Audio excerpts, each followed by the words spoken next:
Students, आज हम एक मेन टॉपिक पढ़ने जा रहे हैं जिससे बहुत बार क्वेश्चन पूछा गया है। और ये मेन टॉपिक है हमारा तरंगों के अध्यारोपण का सिद्धांत, यानी कि प्रिंसिपल ऑफ वेव सुपरपोजिशन। तो ये सिद्धांत ये कहता है कि जब दो या दो से ज्यादा तरंगे एक दूसरे पर अध्यारोपित होती हैं तो माध्यम के कण का किसी भी क्षण पर विस्थापन क्या होगा। तो यह सिद्धांत हमें यह बताता है कि जब दो या दो से ज्यादा तरंगे गमन करती हुई माध्यम में किसी क्षण अध्यारोपित होती हैं तो माध्यम के कण का जो विस्थापन है, अलग अलग तरंगों के अनुसार जो विस्थापन है, जैसे मान लो कण का विस्थापन पहली तरंग के अनुसार y1 है, दूसरी तरंग के अनुसार y2 है, तीसरी के अनुसार y3 है, चौथी के अनुसार y4 है। तो ये कहता है कि जो रिजल्टेंट इसका डिस्प्लेसमेंट होगा वो इनके सदिश गणितीय योग के बराबर होगा, यानी कि वेक्टर सम के बराबर होगा, या आप इसको एल्जेब्रिक सम के बराबर भी कह सकते हो। जैसे अगर मैं इसको इस तरीके से समझाऊं कि मान लो ये माध्यम के कण है और ये एक तरंग आई, ये दूसरी तरंग, ये तीसरी तरंग बना देते। तो यहां इसका विस्थापन y1 है, इसका विस्थापन y2 है। तो रिजल्टेंट विस्थापन जो y होगा वो क्या होगा, वो y होगा y1 प्लस y2, इसके बराबर होगा। तो यहां हमने जो एग्जांपल लिया वो क्या है कि दो तरंगे हैं जो एक दूसरे पर अध्यारोपित हुई हैं, तो उनका जो परिणामी, उनके द्वारा माध्यम के कण का जो परिणामी विस्थापन है वो उन दोनों के बीजगणितीय योग के बराबर होता है। तो ये है नॉर्मल सा आपका अध्यारोपण का सिद्धांत। अब जब अध्यारोपण होता है तो बहुत सारी घटनाएं होती हैं। अब अध्यारोपण से जो कुछ कंडीशंस अप्लाई अगर हो जाएं और उससे जो तरंगे बनेंगी उन तरंगों को हम कहते हैं स्टेशनरी वेव्स, अप्रगामी तरंगे। तो इसमें कुछ कंडीशंस आपको कांस्टेंट रखनी पड़ेंगी। जैसे इसका नॉर्मल बात यही है कि जब समान, पहला कांस्टेंट आ गया, जब समान आयाम व आवर्ती दोनों कांस्टेंट हो गए ना, पहला समान आयाम होना चाहिए, आवर्ती भी समान होनी चाहिए। अगर ऐसी स्थिति है तो दो तरंगे एक समान चाल से, तीसरा कांस्टेंट, एक दूसरे की ओर एक ही रेखा पर संचरित होती हैं, तो इनके मध्य अध्यारोपण से प्राप्त जो तरंग हमें मिलेगी उस तरंग को हम क्या बोलेंगे, अप्रगामी तरंगे। यानी कि when two or more than two waves having equal amplitude, equal frequency और equal velocity से अगर चल रही हैं और एक दूसरे पे ओवरलैप होती हैं तो उसके रिजल्ट से जो हमें वेव मिलेगी उस वेव को हम बोलेंगे स्टेशनरी वेव।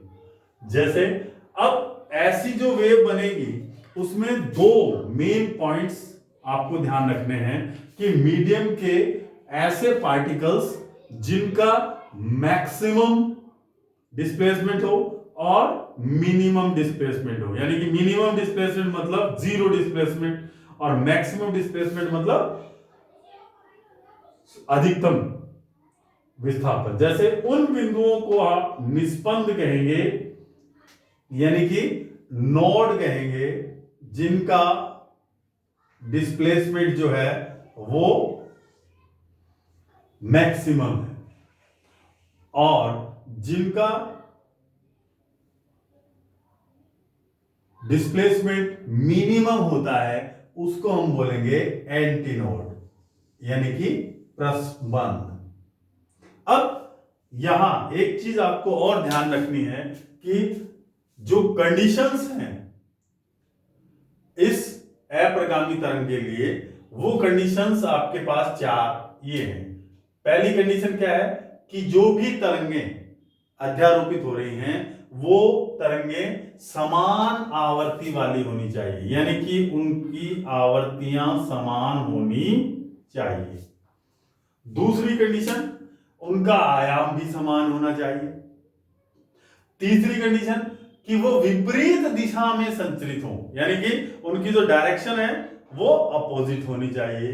तीसरा, किसी भी पॉइंट पे तरंगों का जो विस्थापन है वो लीनियर होना चाहिए, मतलब एक ही लाइन पे होना चाहिए, ऐसा नहीं है कि वो लीनियर ना हो।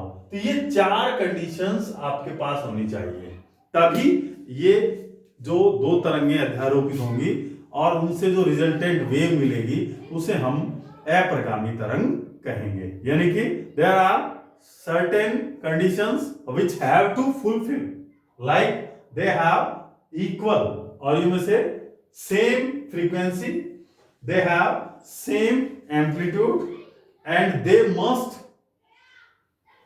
propagate in opposite direction, and they must have linear position।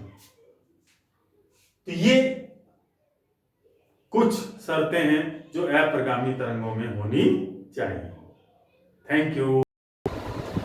अब अगला इसका पॉइंट है, जैसे ये शर्तें कंप्लीट हो गई, कंडीशंस कंप्लीट हो गई, इसके साथ साथ इसकी प्रॉपर्टीज भी आपको ध्यान में रहनी चाहिए कि मेन जो इसकी प्रॉपर्टीज हैं वो ये है कि अप्रगामी तरंगें जो होती हैं उनमें विक्षोभ का संचरण नहीं होता, यानी कि जो डिस्टरबेंस है वो मूव नहीं करेगा।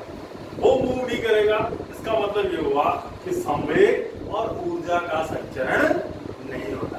तो कई बार ये ऑब्जेक्टिव टाइप क्वेश्चन भी पूछ लिया जाता है कि ऐसी कौन सी तरंगें हैं जिनमें ऊर्जा का संचरण नहीं होता। तो सिंपल सा आपका ऑप्शन होना चाहिए, अप्रगामी तरंगें वो होती हैं जिनमें ऊर्जा और संवेग का संचरण नहीं होता।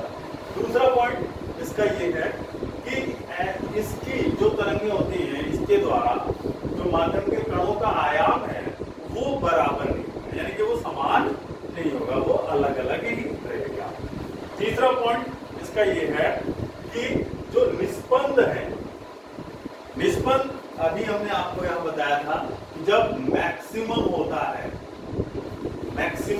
है डिस्प्लेसमेंट, तो निस्पंद पर माध्यम के कणों का वेग जो हो जाएगा वो 0 होगा, यानी कि उसके आगे वो जाएंगे नहीं, उसके बाद में वो रिटर्न नहीं होगा। दूसरी बात, जो विकृति होती है वो अधिकतम होती है, यानी कि टेस्टोस्टेरोन जो होता है, टेस्टोस्टेरोन जो होता है वो मैक्सिमम होता है। जस्ट इसका अपोजिट प्रसंबंध में होता है, इसमें वेग या वेलोसिटी जो है वो मैक्सिमम होगी और विकृति जो होगी वो न्यूनतम होगी। ये इसकी प्रॉपर्टीज भी आपको ध्यान में रखनी है। तो ये हमारा मेन क्वेश्चन बन गया। अब इसका आंसर आपको इस तरीके से देना है। पहले आप बताएंगे कि अध्यारोपण का सिद्धांत क्या होता है, उसके बाद अध्यारोपण से जो तरंगें बनती हैं, अगर कुछ कंडीशंस ट्रू होती हैं तो वो तरंगें बनेगी और उन तरंगों को हम बोलेंगे अप्रगामी तरंगें। अप्रगामी तरंगें बनने के लिए हमारे पास कुछ शर्तें हैं, ये शर्तें होनी चाहिए और ये शर्तें अगर होती हैं तो अप्रगामी तरंगों की ये प्रॉपर्टीज होती हैं। Thank you.